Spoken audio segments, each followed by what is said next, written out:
नमस्कार, मैं अतुल जोशी और आप देखना शुरू कर चुके हैं जेटीवी न्यूज। अभी झारखंड पंचायत चुनाव के दौरा पर निकल चुका हूं। आपको बता दूं, अभी झारखंड के चतरा जिले के चतरा प्रखंड स्थित गंधरिया पंचायत में मौजूद हूं और आपको बता दूं कि लगातार 2010 से यानी अभी तक मुखिया बनी हुई हैं। हमारे साथ अभी मौजूद हैं, 2 टर्म से मुखिया बनी हुई हैं। कुमारी अनीता यादव हमारे साथ मौजूद हैं।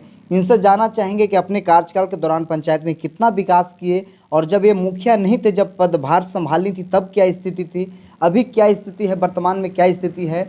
और भी इनसे जानना चाहेंगे कि पंचायत चुनाव आपको बता दूं कि इस बार काफ़ी लेट हो चुका है। जो अपनी निर्धारित समय था उससे काफ़ी 1 साल या 1.5 साल अभी लेट में चुनाव जो है कि हो रहा है, तो इसको कैसे देखते हैं, तमाम मुद्दे पर इनसे चर्चा करेंगे। बहुत बहुत स्वागत है मैम।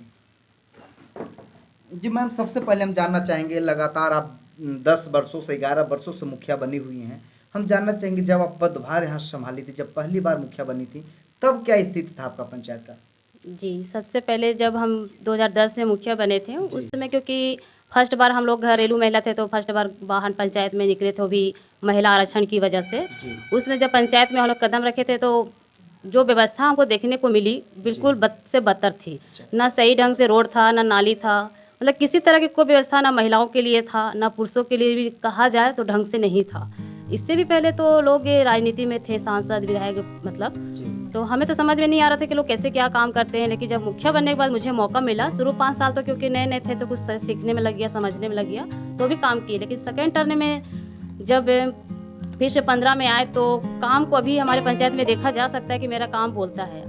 ऐसा कहीं भी शायद ही कोई आपको रोड ऐसा टूटा फूटा मिलेगा जहाँ मेरी पब्लिक को जाने आने में दिक्कत होगी, ऐसा कहीं शायद ही मिलेगा। जी, आप रोड की बात कर रहे हैं कि रोड आपने काफ़ी अच्छा बनाई है, पर हम ये भी जानना, शिक्षा और स्वास्थ्य की क्या स्थिति है वर्तमान में आपके पंचायत में? वर्तमान में अभी तो फिलहाल तो 2019 में जो कोविड-19 की वजह से स्कूलों में शिक्षा प्रभावित हुई है, और फिलहाल अभी जो स्कूल विद्यालय खुले हैं, तो अभी भी देख रहे हैं कि जो बच्चे प्राइवेट में पढ़ रहे थे, क्योंकि कोविड का मार इतना पड़ा है कि अभी हमारे अभिभावक इतने सक्षम नहीं है कि प्राइवेट में पढ़ा सकते हैं। सरकारी विद्यालयों में अभी बच्चों की जनसंख्या काफ़ी मात्रा में सुधरी है, लेकिन शिक्षकों की मात्रा घट गई है, क्योंकि शिक्षक अभी बहुत अवेलेबल नहीं है।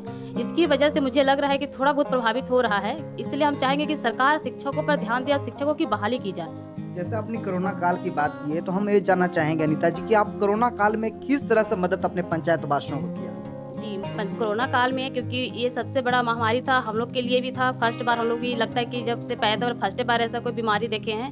और हमारे पंचायत में बहुत से प्रवासी मजदूर बाहर में फंसे हुए थे, उनको हेल्प करने के लिए हम लोगों ने अब खुद से भी मदद किया। मोबाइल नेटवर्किंग के माध्यम से आने जाने के लिए ज़िला से उनका हेल्प मांगा, तो यहाँ तक लाए। फिर यहाँ लाने के बाद भी इनकी कोई व्यवस्थाएं नहीं दी गई थी सरकार की तरफ से। बहुत से अफवाह उड़ा दी गई थी कि 2 लाख पंचायत को दिया गया है प्रवासी मजदूर को रखने के लिए, देखभाल करने के लिए, लेकिन वैसा कुछ नहीं था। हम लोग अपने घर से ही उनको रहने के लिए, खाने के लिए, क्योंकि 14 दिन तक क्वारंटाइन रखना था। अब किसी को 14 दिन क्वारंटाइन रख रहे हैं, तो खाने पीने व्यवस्था दीजिएगा तब ना।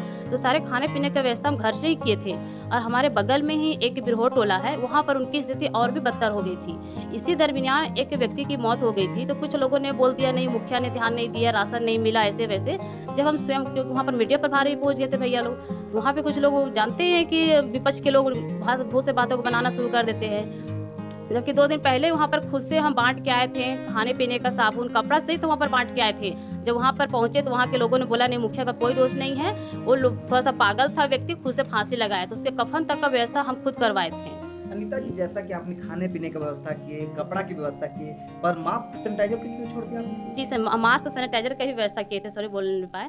मास्क सैनिटाइजर तो बहुत इंपॉर्टेंट था। हम लोग तो पूरा पंचायत में घूम घूम कर हर घर में हर लोग को ही मास्क वितरण किए थे और जी। सैनिटाइजर।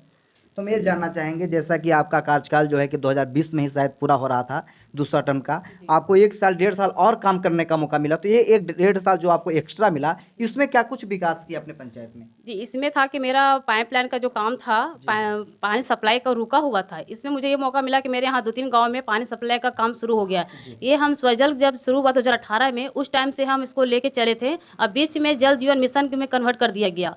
तो हम इसी वजह से बीच में रुक गया था, लेकिन ये 2 साल का जो कार्यकाल जो समय में हमको मिला, इससे बहुत से काम जो रुके हुए थे, मेरा कुछ समझिए कि 50% तक हो ही गया, क्योंकि किसी-किसी का पैसा हो रहा था तो वापस जा रहा था, तो मेरे पंचायत में ऐसा कुछ नहीं था। सब सारे पैसे हमने खर्च कर दिए थे योजनाओं में। हम जब आपके पंचायत में घूम रहे थे, तो कुछ लोग का ये भी कहना था कि प्रधानमंत्री आवास योजना में भी जो है कि अनियमितता पाया गया है, जो है कि हम लोग को घूस देना पड़ा है तब काम हुआ है।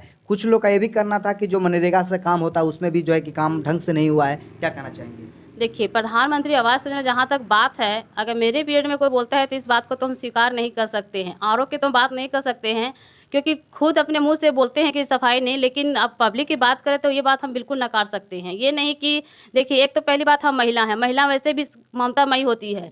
अब बिल्कुल हम 2 टर्न के मुखिया रहे हैं, स्वच्छ दिल से काम किए हैं, क्योंकि लोग बोलते हैं कि मुखिया बनने के बाद बहुत से लोग बड़े-बड़े क्या-क्या कर लेते हैं, लेकिन हम बिल्कुल साफ-सुथरे छवि से हैं और बिल्कुल अच्छे से काम किए कर हैं। लेने की बात अगर करें तो जब आपके घर आया तो दूर से ही चमक रहा है, हर जगह इतने अच्छे पेंटिंग है, इतने अच्छा घर बना हुआ है, तो कैसे नहीं अभी तो किए हैं? देखिए, हर चीज़ आप मुखिया के लेवल से ही नहीं जोड़ सकते हैं, मेरा बैकग्राउंड भी देख सकते हैं। अगर इस तरह से बोलेंगे तो मेरे ससुर जी हैं सर्विस में थे, अभी हाल में ही 2 महीना एक्सपायर किए हैं। उन्हीं के बदौलत ये घर बना और मैं खुद सीसीएल पे, मेरे पापा सीसीएल में, तो उनकी मैं बेटी और सिंगल पे, तो उस तरह से देखिए किसी के पर्सनल लाइफ़ को और ऊपर से देख के नहीं जोड़ सकते। कहने के लोग तो बहुत कुछ कर सकते हैं, लेकिन आप काम को देखिएगा, मेरा काम भी तो देख सकते हैं फील्ड में जाके।